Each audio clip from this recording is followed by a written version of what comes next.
पतली कमर रे गुया पतली कमर रे निघे रबड़ लेखा लचकार हो। पतली कमर रे गुया पतली कमर रे निघे रबड़ लेखा लचकार लचकार लचकार लचकार सलम लचकार लचकार लचकार लचकार सलम लचकार रबड़ लेखा लचकार पतली कमर रे गुया पतली कमर रे निगे रबड़ लेखा लचकार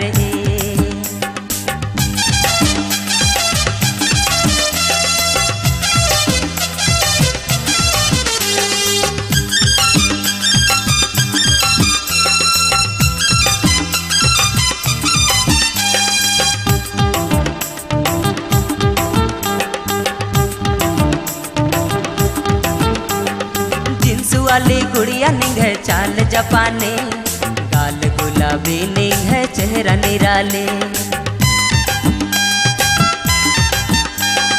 जिन्स वाली गुड़िया निघे चाल जपाने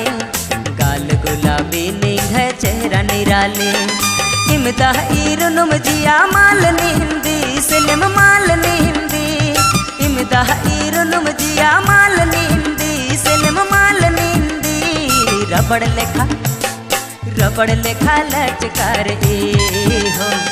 पतली कमर रे गुया पतली कमर रे निघे रबड़ लेखा लचकार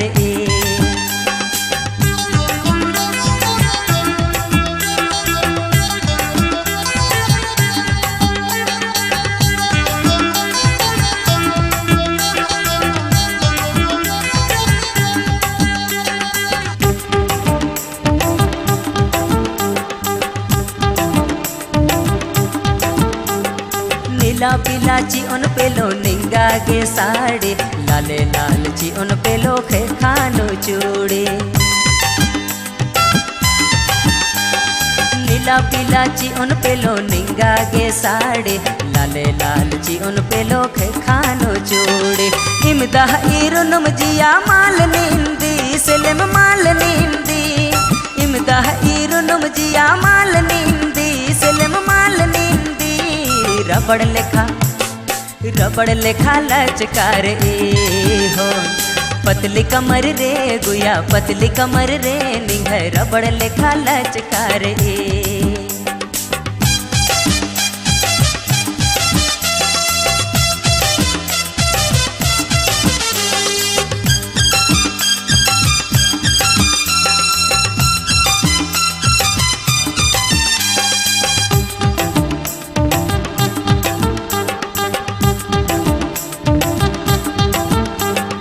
चांद लेखा चेहरा निघे खेबदानो बाले निगन तो कोई पेलो एन कमुन घर वाले चांद लेखा चेहरा निघे खेबदानो बाले निगन तो कोई पेलो एन कमुन घर वाले इमदाह ईरुनुम जिया माल निंदी सिलम माल निंदी इमदाह ईरुनुम जिया माल निंदी सिलम माल निंदी रबड़ लेखा लचकार हो। पतली कमर रे गुया पतली कमर रे निघे रबड़ लेखा लचकार लचकार लचकार लचकार सलम लचकार लचकार लचकार लचकार सलम लचकार रबड़ लेखा लचकार हो। पतली कमर रे गुया पतली कमर रे निघे रबड़ लेखा लचकार पतली कमर रे गुया पतली कमर रे निघे रबड़ लेखा लचकार